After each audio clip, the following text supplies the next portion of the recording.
राधे दोस्तों, मैं हूं आपका दोस्त सीए कमलेश और आज हम लोग बात करने वाले हैं section 143 sub section 3 of income tax act scrutiny assessment. आप इस वीडियो में आज क्या देखने वाले हैं? सेक्शन 143 सेक्शन 3 क्या होता है, आपको नोटिस कब मिलता है, आपको नोटिस क्यों मिलता है, नोटिस मिलने से पहले क्या होता है, अगर नोटिस किया गया है तो आप क्या कर सकते हैं और कौन सी सावधानी बरतनी चाहिए।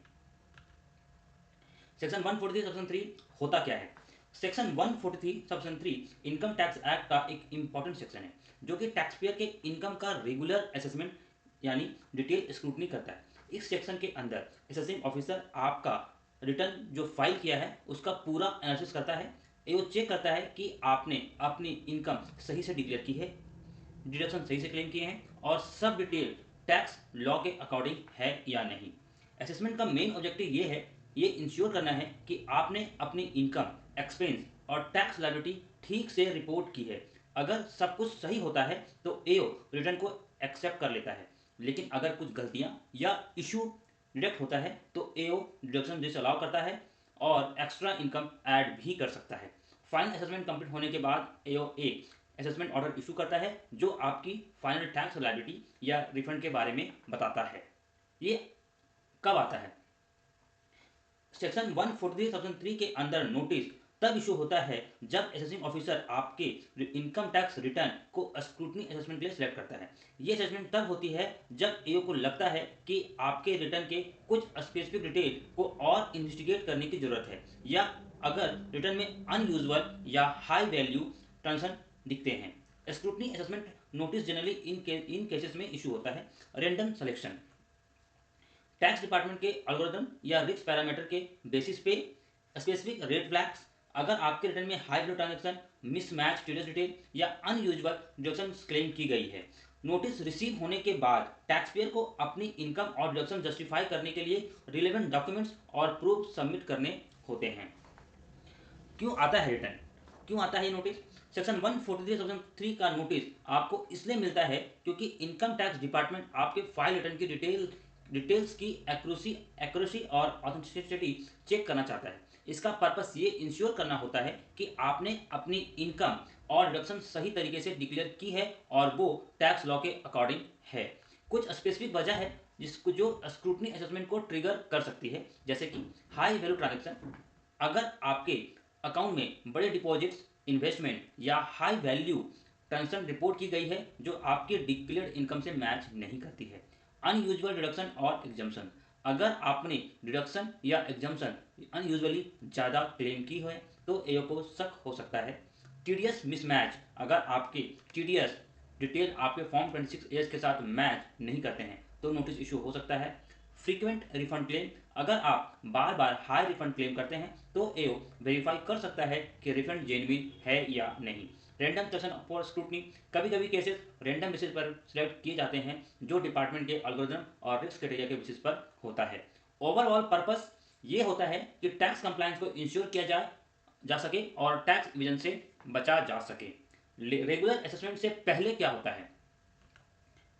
सेक्शन 143 सेक्शन 3 के रेगुलर असेसमेंट से पहले इनकम टैक्स डिपार्टमेंट कुछ इनिशियल स्टेप्स फॉलो करता है जो टैक्स रिटर्न की स्क्रूटनी और इन्वेस्टिगेशन के लिए जरूरी होते हैं। ये स्टेप इंश्योर करते हैं कि सभी डिटेल सही और टैक्स लॉ के हिसाब से हो। ये स्टेप रेगुलर असेसमेंट से पहले लिए जाते हैं, जैसे कि first, section 143 sub section 1 intimation order. सबसे पहले इनकम टैक्स डिपार्टमेंट एक कंप्यूटराइज प्रोसेस के जरिए आपके रिटर्न की प्रिलिमिनरी चेक करता है। इस चेक के थ्रू बेसिक एरर जैसे मैथमेटिकल मिस्टेक्स, इनकरेक्ट क्लेम या टीडीएस एडवांस टैक्स मिसमैच अगर डिटेक्ट हो किए जा सकते हैं। अगर कोई डिस्क्रिपेंसी मिलती है तो टैक्स पेयर को सेक्शन 143 सब सेक्शन 1 के अंदर एक इंटीमेशन भेजी जाती है जो डिमांड या रिफंड के बारे में बताती है। अगर सब कुछ सही हो तो रिटर्न को एक्सेप्ट कर लिया जाता है और ये प्रोसेस कंप्लीट हो जाता है। Notice under section 142 sub section 2 scrutiny notice, अगर एओ को लगता है कि रिटर्न के कुछ डिटेल्स को फर्दर इन्वेस्टिगेट करने की जरूरत है तो टैक्सपेयर को सेक्शन 142 सब सेक्शन 2 के अंदर एक नोटिस भेजा जाता है। इस नोटिस में टैक्सपेयर को बताया जाता है कि उनका केस स्क्रूटनी असेसमेंट के लिए सिलेक्ट किया गया है और उनके रिटर्न के स्पेसिफिक एस्पेक्ट के डिटेल में चेक किया जाएगा। Document and information submission. Section 143 section 2 का नोटिस मिलने के बाद टैक्स पेयर को डॉक्यूमेंट्स और प्रूफ सबमिट करने होते हैं जो इनकम और डिडक्शन जस्टिफाई करें। AO bank statement, investment proof, business expenses या अदर रिलेवेंट डॉक्यूमेंट्स की डिमांड कर सकता है वेरिफिकेशन के लिए। हियरिंग और पर्सनल रिप्रेजेंटेशन। अगर एओ को क्लैरिफिकेशन या एडिशनल डिटेल्स की जरूरत हो तो वो टैक्स पेयर को हियरिंग के लिए बुला सकता है। टैक्स पेयर या उनका ऑथराइज रिप्रेजेंटेटिव हियरिंग में पर्सनली या वर्चुअली पार्टिसिपेट कर सकते हैं। Verification and investigation by AO. AO सभी डॉक्यूमेंट और स्टेटमेंट को वेरीफाई करता है ताकि इनकम और डिडक्शंस का वैलिडेशन हो सके। अगर कुछ सस्पेशियस या इनएक्यूरेट लगता है तो एओ एडिशनल इन्वेस्टिगेशन या नेसेसरी एडजस्टमेंट कर सकता है। Final step assessment order under section 143 sub section 3। इस स्टेप को कंप्लीट करने के बाद अगर एओ सेटिस्फाई हो या एडजस्टमेंट के बाद फाइनल टैक्स लायबिलिटी फिक्स करनी हो तो एक असेसमेंट ऑर्डर इशू किया जाता है। इस ऑर्डर में टैक्स पेयर की फाइनल टैक्स लायबिलिटी या रिफंड स्पेसिफाई किया जाता है और इसे ही सेक्शन 143 सेक्शन 3 का असेसमेंट ऑर्डर बोला जाता है। असेसमेंट ऑर्डर आ गया है, अब क्या करना चाहिए। अगर आपको एक असेसमेंट ऑर्डर मिला है तो उसको सही तरीके से समझना और रिस्पॉन्ड करना जरूरी है। यहाँ पर कुछ स्टेप दिए गए हैं जो आपको असेसमेंट ऑर्डर रिसीव होने के बाद फॉलो करना चाहिए। असेसमेंट ऑर्डर को समझना और वेरीफाई करना। सबसे पहले असेसमेंट ऑर्डर को ध्यान से पढ़ें और चेक करें कि जो टैक्स लायबिलिटी, इंटरेस्ट या पेनल्टी मेंशन की गई है वो सही है या नहीं। अगर कोई एडिशन या डिसअलाउंस हुआ है तो उसके रीजन को समझने की कोशिश करें। डिमांड नोटिस का पेमेंट करना। अगर असेसमेंट ऑर्डर में एडिशनल टैक्स डिमांड रेज किया गया है तो ड्यू डेट से पहले पेनल्टी पेमेंट कर दें ताकि एक्स्ट्रा इंटरेस्ट और पेनल्टी से बचा जा सके। पेमेंट इनकम टैक्स की वेबसाइट के जरिए ऑनलाइन किया जा सकता है और पेमेंट रिसिप्ट या चालान को संभाल कर रखें। रिफंड क्लेम करना अगर अप्लीकेबल हो। अगर असेसमेंट ऑर्डर में रिफंड अप्रूव किया गया है तो अमाउंट आपके बैंक अकाउंट में क्रेडिट हो जाएगा। अगर रिफंड डिले हो रहा हो तो इनकम टैक्स पोर्टल पे रिफंड स्टेटस चेक करें। Rectification under section 154।